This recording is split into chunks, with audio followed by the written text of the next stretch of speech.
We're so glad that you all are here. As you can tell, we are a church that likes to connect. That's one of the things we do. I mentioned last week when I told you what I was going to be speaking about today, that one of my mentors actually said that the 4th of July should be our highest holy day in unity, because our spiritual principles are so much about our freedom of choice and our freedom of expression that's really the center of our teaching, is that we are free to choose our life experience and work with the law, work with the divine creative intelligence to move into form and create the very life that we seek to live, of our highest fulfillment, greatest joy, widest love. That's what we're about. And that is your freedom. So, yeah, a lot of ministers, and have said this, I've been on Facebook a little bit lately, and I noticed that some ministers in our movement are saying, yeah, absolutely. But then another minister yesterday posted, we should never celebrate the 4th of July in church, because separation of church and state. And he had valid reasons, but I'm just going to say, we're gonna, okay? Are you good with that? We're going to. That's right. And here's why. Because this country was founded upon some principles which are so in alignment with what we teach. We don't always live up to them. But the intention at the heart of our nation is about freedom and equality and choice. So, that's what we're talking about today. I want to just briefly say that I know not everyone in the room today is a U.S. citizen, and that is great. I mean, we have residents here, we have visitors here. You are all most welcome. But today is going to be a little bit of a civics lesson. I have been studying and learning about some of our documents and some of the thought around that. And so we're going to be really kind of going a little deep into what it means to express and experience freedom as an American today. I'd like to start with this document, signed 239 years ago yesterday. Can we all stand and recite it from memory, please? No? Okay. What's up? You could read it. No. This is the Declaration of Independence. In Unity teaching, we talk about declarations. We talk about declaring our truth. And this is what our founding fathers did. We're not going to read the whole thing, but I do want to focus on one phrase. I pulled it out here. We can show that next slide, please, Dave. We hold these truths to be self-evident, that all men are created equal, that they are endowed by their Creator with certain unalienable rights, that among these are life, liberty, and the pursuit of happiness. So the next slide, Dave, if you don't mind. This was a powerful, powerful ring of a bell of freedom. July 4th, 1776, when this was signed, that whenever any form of government becomes destructive to these ends, it is the right of the people to alter or to abolish it and to institute new government. What ends are we talking about? Equality, the pursuit of life, love, and the pursuit of happiness, yeah. These are self-evident, the Founding Fathers said, but not to everyone at that time. Not to very many people at that time. What was evident to most people was that we are ruled by royalty and nobility who are different than us. We are ruled not by law, but by these men and women. There were queens in there too. And they are fundamentally different from us, and their desire, their whim, their will is law. And the common people have no say. Everyday people are lesser and at the mercy of the royals. This is the way the world worked in 1776. And this nation, those 13 colonies along the East Coast, what is now the United States of America, were not an independent nation. They were colonies of the British Empire, ruled by King, was it John? Yeah. George, that's it. I saw that movie with Helen Mirren. The Madness of King George, that's the guy. Anyway, thank you. I knew it wasn't John. But he ran it, and there were, colonial governors and things, but it was the buck stopped with the king. And these men in the colonies, they got together and said, something is not right. The way it's working, the way it is, the status quo is not right. And they began to talk about it and fight about it amongst themselves on what to do. And it took a long time and many arguments. And finally, that document, the Declaration of Independence of the United States of America, was constructed and signed, edited, and then signed on July 4, 1776. And now we celebrate with hot dogs and firecrackers, which seems appropriate somehow. Powerful. And the reason I think it makes sense for us to talk about it in a unity church is because what they really did was create an affirmation of truth. They spoke their word, something that really wasn't in form. If you look around, there were no governments by the people, of the people, and for the people anywhere. Did not exist. There were no democratically elected governments anywhere on the planet. And these men said things should be different and declared it so. It wasn't easy. It was not easily won. There was a war. I think you heard about it in school. And yet, this affirmation that they spoke so powerfully and so passionately changed the world. And yet, it wasn't complete. We hold these truths to be self-evident that all what? Which men? All men, it says.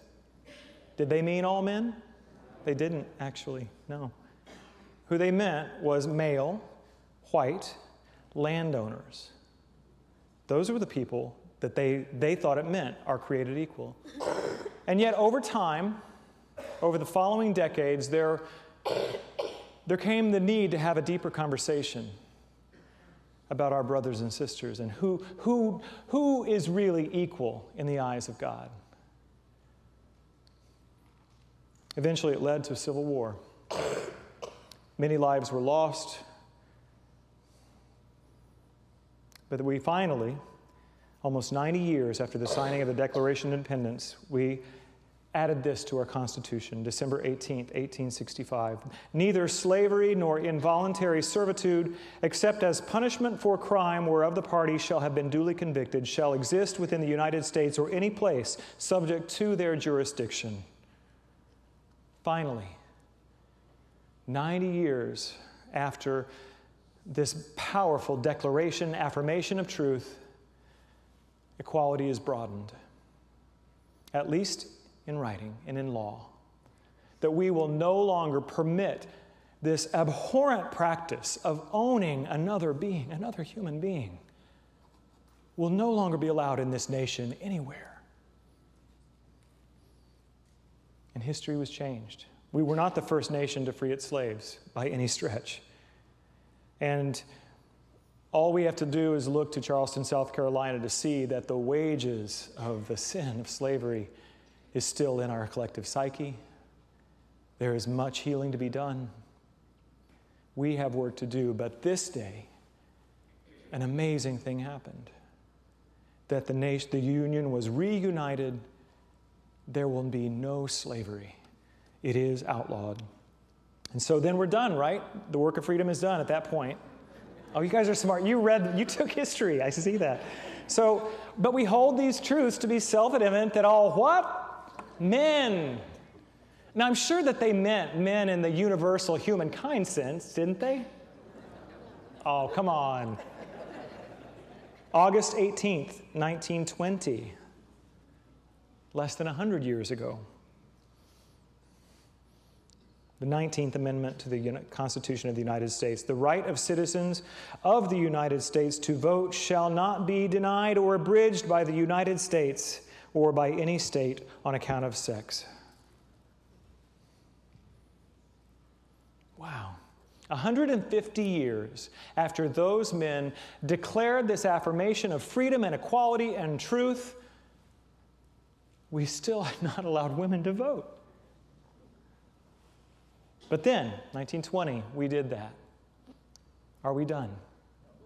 No. This is the way truth works.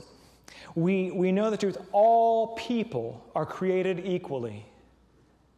And yet, if we look at the practice and the law of our nation, we will see that we have not always practiced that truth.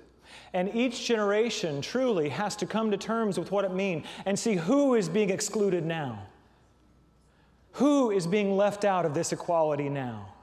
And what do we do about it? A week ago, last Friday, the United States Supreme Court ruled that marriage is a constitutional right afforded to all. And so same-gender couples are now free to marry under the Constitution of the United States. That is our generation, the current most wrestling with what does it mean to be included in freedom and not excluded. To not be separate from, to not be part of the we hold these truths, to be self-evident. And the truth is, this principle that we wrestle with as a nation, are we done? Are we done wrestling? No, we're not.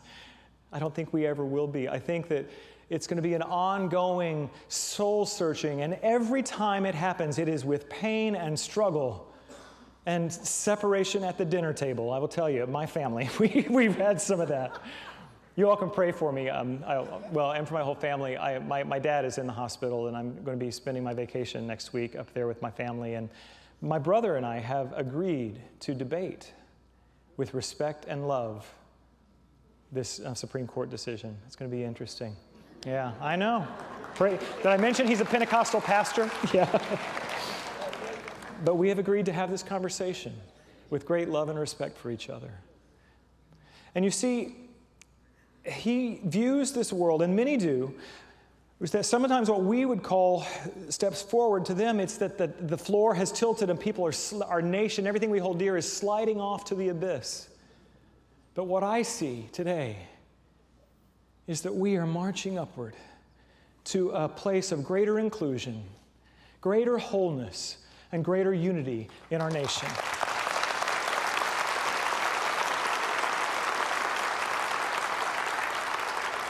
But it is not easy. Jesus said this, John 8:32, "You shall know the truth, and the truth shall set you free." This is the process that is at work in our nation. This is the process that is at work in our individual lives. But I think I've heard somebody else say, "You shall know the truth, and it shall set you free, but first it might irritate you a little." And that is the way. Because we're pretty comfortable sometimes in the way we see things, the way it works, and when we're challenged in that, we don't like it. We get defensive, we blame, we point. But what we're called to do as a nation and as individuals is take it into heart and soul and see, what is the truth here? What is the truth that I'm being called to? This weekend is the International Convention of Alcoholics Anonymous happening in Atlanta. A lot of our folks here in this church are there because they have, that's another spiritual practice of many of us in Unity, is the 12-step recovery path. And there are 70,000+ people gathered in the Georgia Dome from 92 countries. How many of you know what the first step of 12-step recovery is? Admitting powerlessness. For someone who is in active addiction, whether that be in relationships, drugs, alcohol, food, gambling, debt, all of those things that 12 Steps now help people with, the first step is to admit this isn't working. I don't know what I'm doing. My life is unmanageable. And that seems like a really rotten place, but it is this. You shall know the truth, and the truth shall set you free. It's our lies that keep us locked in addiction and dysfunction. The truth will set us free, but first it might, I'm not going to say it, irritate you. Ask somebody what the other phrase is that I'm not saying, they'll tell you. On Wednesday night I probably would have said it, but anyway. We are called by truth to reveal truth as our lives, in our lives. And that means that what we've been living by up until now is a partial truth, and in some cases it's an out-and-out lie. We have been fooling ourselves. In metaphysical terms, we would call it false beliefs, misperceptions of ourselves and of others, misunderstandings of God and spiritual principle. And so what we're called to do individually is this: to know the truth, do the work of releasing those things which limit us, and move forward in greater truth. And what I've come to understand is that, the next slide please, Dave, it is a process, not an event. I remember when I first really started on my spiritual path in my 20s, I was like, I'll take this class for 6 weeks and I'll be done. It'll be great. I'll get my diploma and I will be a spiritual, enlightened being. Not the way it works. It is an ever unfolding process of development, of releasing false ideas and limited perceptions and beliefs. It is not a one-time thing. Now, it may be punctuated by moments of enlightened understanding, of great shifts in consciousness and awareness, of huge letting go of old patterns of behavior. You'll have those moments when it's all different, but it's not over, ever. We are always being asked to speak a deeper truth. And so the next thing I'd like to say is that this process of freedom always requires us to tell a deeper truth. And sometimes it's not pleasant to tell, because it shows us where we have been living a lie, or at least living a lesser truth. So let's turn our conversation back here toward the end. I want to talk a little bit more about what this means to us as a nation, to allow the truth to set us free. There's an old saying. It says this: may you live in interesting times. I had always been taught this was an ancient Chinese curse. But then I found out, I did a little research on this. I've been on the computer a lot this week. It was actually in the 1830s, they had appointed, the king had appointed a new ambassador to China from England, and a friend of his said, well, I've heard it said, may you live in interesting times. And so it was attributed down through the ages as a Chinese curse, but it's not. It kind of sounds like a blessing, doesn't it? May you live in interesting times. That's the way I tend to hold it. Do we live in interesting times? Yeah. What's going on in our world? Well, let's see. Whether or not, and we don't know how much, if so, humanity is contributing to it, our climate is changing. We don't know when and how much, but we are running out of fossil fuels. It was a one-time shot to get us into a technological age, and it's running out. Women are still not earning equally with men in our world. There's still children that are unwanted, that are underprivileged, not being educated well or fed well or housed well in this country. And there are places in the world where women are not allowed to vote or hold property or even be seen as quite human. We have work to do. We live in interesting times. And I will tell you, there are some times that people who are at the forefront of a lot of these battles, and I'll just call them that. I know we don't like to use words like that in unity because we see love everywhere, but if you look in our nation at the shifts in consciousness, and those moments, those points of evolution, it has always come at a high price and with much disagreement. These are interesting times. They are interesting times. But here's another thing. This actually does come from China. This is the Chinese symbol for crisis. It's the combination of two symbols. The one on the top means danger. The one underneath means, who knows? Opportunity. We live in interesting times in so many levels. Dangerous times for many. So what do? Do we throw up our hands and say, well, I'll be dead soon? No, that'll be the problem for the next generations. What do? Do we give up? We live in interesting times. It may be dangerous, but there are opportunities here for the advancement of human consciousness into realms that our grandparents could not have dreamed of. And this is what I would like to give to us today, if nothing else, is that we change the way we look at the world. We don't see it through rose-colored glasses. We don't not see the problems. That was a terrible sentence. My double negative there. We do see the problems in the world, but we see through them and beneath them to a higher truth. And one thing we as a species are inventive. We come through in a crisis. What's that great thing that Winston Churchill said about the Americans? He said, "I have no doubt that the Americans will do the right thing when they have exhausted every other possibility."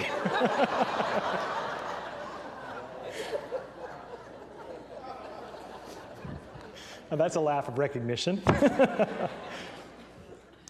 We live in interesting times, full of crises, multiple crises. And yet within each is an opportunity for healing, for recovery, for advancement. Don Beck, who is the creator of the spiral dynamics, which is a way of understanding human evolution, of consciousness of evolution, and he says that the safest place in a time of crisis is the hard truth. And speaking of truth, Linda Starr, thank you for this. She gave me this quote yesterday. I think I have this one on the screen for us. All truth passes through three stages. First, it is ridiculed. Second, it is violently opposed. Third, it is accepted as being self-evident. We hold these truths to be self-evident, that all men and women, are created equally. Let's just look at that one. 239 years ago, that group of men said, we hold this to be self-evident. What was the response to the world? First, it was ridiculed. All the nations of Europe said, who do you think you are? You're just common people. You don't know anything about governance or ruling. You can't do it. Laughed at. And then, violently opposed, there was this thing called the American Revolution. A war was fought. Now, a few years later, how many monarchies run the governments in Europe? Some of them still have monarchies, but who was the governance? People democratically elected. How did that happen? Because a few men got together and said, something is not right. Let's think how this could be different. Let's evolve human understanding. And they created the Declaration of Independence. We have work to do, but it is being done in beautiful ways. So whether we're talking about America or our own lives, what I want to tell you is that we do have difficult days ahead and wonderful days. And through all of it, there's a way through. Next slide, please, Dave. This is a phrase that I grew up hearing, I'm sure you have too. Where there's a will, there's a way. And this is true. This is a good thing to know, that our will to create change, our will to just being willful can get a lot done. But in my spiritual growth and understanding, I've learned that it's limited because my will is sometimes not in alignment with higher principles. Sometimes I just want what I want and when I want it. So this is a way that I have learned to say this for myself. There's always a way for the willing. Whatever you're facing in your life, whatever we face as a nation, there is a way if we are willing. Willing to speak the truth, even though we may not be met with love and cheers. My Pentecostal brother and I are going to have some conversations. I may not get a lot of amens from him, I'm thinking, in some of the things I'm going to say. And maybe I will. Be willing to say the truth. Be willing to say, I might be wrong. But mostly, what I'm asking us to be willing to do is to be willing to be the way that the evolution of our nation moves. You are the way. We are the ones we've been waiting for. We have to vote. We have to become active. We have to take part in this democracy. I'd like to close with an essay that I found this week. It sounds like I've been doing nothing but be on Facebook all week, but I did Instagram too, so. This comes from Sean Kirst, who is a columnist with the Post-Standard. This is started by this phrase, "Who do we think we are?" which was part of Chief Justice John G. Roberts Jr.'s dissent on the marriage equality decision. He said this, "Just who do we think we are?" in his dissent from the Supreme Court decision that effectively legalized same-sex marriage in all 50 states. Sean Kirst writes, "The Chief Justice was speaking of the court, but he frames a larger collective question, a question that intertwines with an awful lot of legislative or judicial tumult over the entire existence of these United States of America. Or even, if you'd like to stretch this back a little more, to the Declaration of Independence itself. Who do we think we are, saying democratic rule is a better choice than what everyone else gets with kings and queens? Who do we think we are, saying that an everyday human being is as good as royalty? Who do we think we are, saying affluent white landowners aren't the only ones who should be able to vote? Who do we think we are, saying one man doesn't have the right to own another man? Who do we think we are, saying someone whose skin is a darker shade is every bit as much a human being as anyone else? Who do we think we are, saying women ought to have the right to vote? Who do we think we are, saying a child born in the ghetto ought to have as much protection under the law as the guy born in the mansion atop the hill? Who do we think we are, affirming so many times that the greatest contribution of the founders, a group of influential men of celestial courage who didn't always transcend the ugly norms of their own time, that the greatest contribution of these men was to craft an ideal of liberty of such purity, of such inspiring power that it would shine and ascend and be brought to bear on questions seemingly unimaginable more than 2 centuries ago? Who do we think we are? Bumping forward, debating, shouting, protesting, legislating, procrastinating, telecasting, sniping, griping, always predicting the doom of the republic when someone we disagree with, be it liberal or conservative, wins the day, yet waking up the next morning and managing somehow to keep going in this raucous, boisterous, never boring, often maddening, sometimes transcendent, still unfinished, and in the end, we're all in this together experiment of our union. Who do we think we are? Just who we were yesterday, and who we will be tomorrow, and when we again put our one great collective foot before the next. Who do we think we are? We are Americans. God bless you.